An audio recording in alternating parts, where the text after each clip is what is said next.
Yo, what is good, everyone? Drizzy MMA here, and today I'm going to be going over my picks for UFC Freedom 250 this Sunday at the White House. Pretty crazy, a UFC fight's going to be at the White House. The card is pretty stacked. It's only 7 fights, but every fight on this card should be good. So let's get straight into it. From the first fight of the night, we got Diego Lopez taking on Steve Garcia.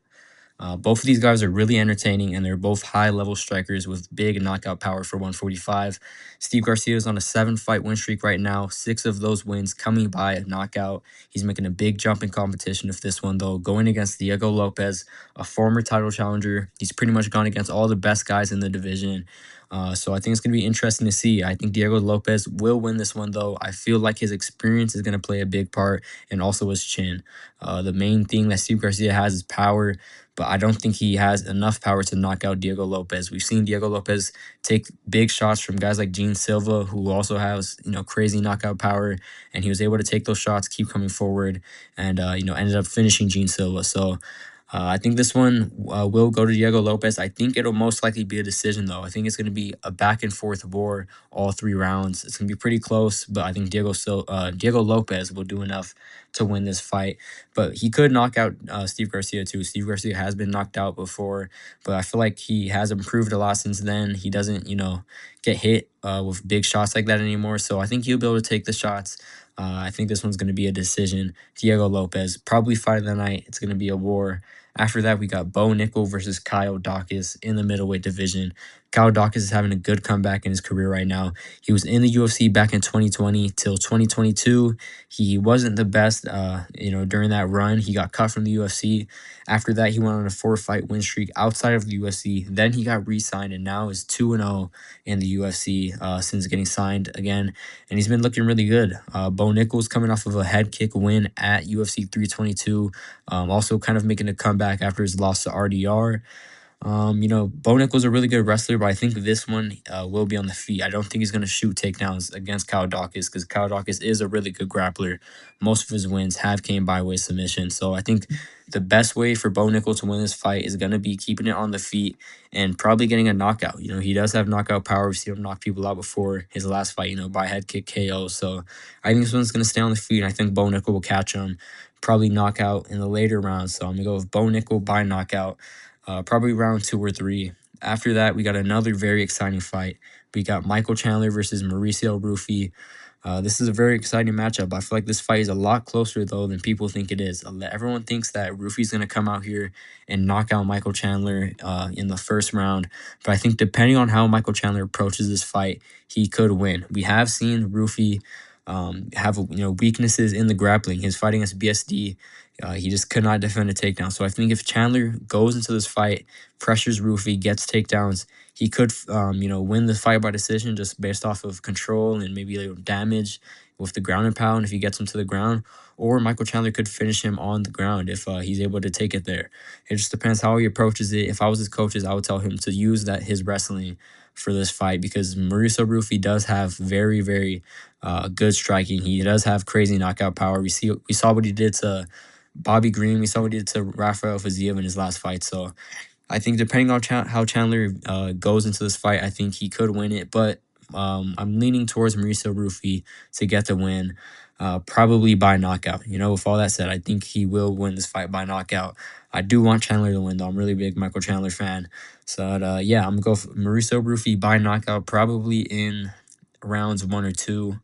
After that, we got a fight that was put together pretty last notice between the rising star Josh Hockett and the fighter with the most knockouts in UFC history, Derek Lewis. Josh Hockett looked really good in his last fight against Curtis Blades, which some people are saying is one of the best fights of all time. I definitely think it's one of the best fights I've ever seen. But he did eat some big shots in that fight. I think he'll have to fight a lot smarter against Derek Lewis. But I also think the only way Derek Lewis gets this one done is if he finishes it in the first round. I feel like if it goes past the first round, then Josh Hockett will get the win just based off cardio. Derek Lewis, you saw in his last fight, he looked decent in the first round, but after that, he just gassed out pretty easily. I feel like he's getting older. His cardio was never really that good in the first place. So I think either Derek Lewis knocks him out in the first round, or I think Josh Hockett knocks out Derek Lewis later on in the fight. So I'm going to be going with Josh Hockett to get the win by knockout, probably rounds 2 or 3. Should be a good one, though. Josh Hockett's a very exciting fighter. I think after this one, he's probably a win away from the title shot. So, yeah, it should be a good fight. I'm going to be going with Josh Hockett to get the win by knockout. A lot of knockouts on this card, I think, are going to happen. Speaking of knockouts, we got Sean O'Malley, the former bantamweight champion, maybe even the future bantamweight champion if he wins this fight. We got him taking on Amin Zahabi. This is a good matchup between two high-level strikers again. I'm going to be going with Sean O'Malley to get the win by knockout. Probably in rounds, I think probably in round 3. I think it's going to be a late knockout. I think this fight will start off pretty slow like most fights do between high-level strikers because they take that first round to kind of feel each other out, manage the distance. But I think around 2 or 3, they'll start trading. It'll be close, both of them landing big shots. But I think O'Malley will be able to counter him and end up catching him in an exchange. I think Zahabi will try to mix in the takedowns, though. He has a really good team around him, and I know they're going to be looking at O'Malley's weakness in the grappling to their advantage. So as long as Sean's able to defend the takedowns, keep this fight on the feet, while still focusing on the feet while defending the takedowns, I think he'll be able to get the knockout. And then after this one, he'll probably fight the winner of Peter Yan versus Merab. So it should be a good one. I got Sean O'Malley by knockout. After that, we got a fight in the heavyweight division for the interim title, Alex Pereira taking on Cyril Gane. I think, honestly, this is the most interesting fight on the card. It's 50-50. Pereira's making his debut at heavyweight, and he's been looking pretty big recently. I really want Pereira to win this one, but it's a tough fight. Gane is a lot bigger and is a natural heavyweight. Pereira is a big guy, but he doesn't have the frame that most heavyweights have. I think 205 was probably the perfect weight class for him, but I think he can still have success at heavyweight. It'll be interesting to see how Pereira deals with the size advantage and also the speed disadvantage. I think Cyril Gane is a heavyweight, but he moves around like he's a welterweight. He's probably the fastest heavyweight we've ever seen in the UFC. But with all that said, though, I think on paper, Cyril Gane should win this fight. He has the size advantage. He has the weight advantage. He has the speed advantage. I think he's probably a better all around striker than Alex Pereira, but I do think that Alex Pereira is going to get the win. I just feel like it's going to happen. I feel like he's going to end up catching him with that left hook like he does against everybody else.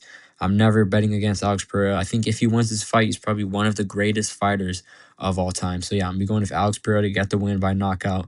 I think this fight sets up another super fight between Pereira and Tom Aspinall if Tom Aspinall does ever fight again after that eye poke from Cyril Gane.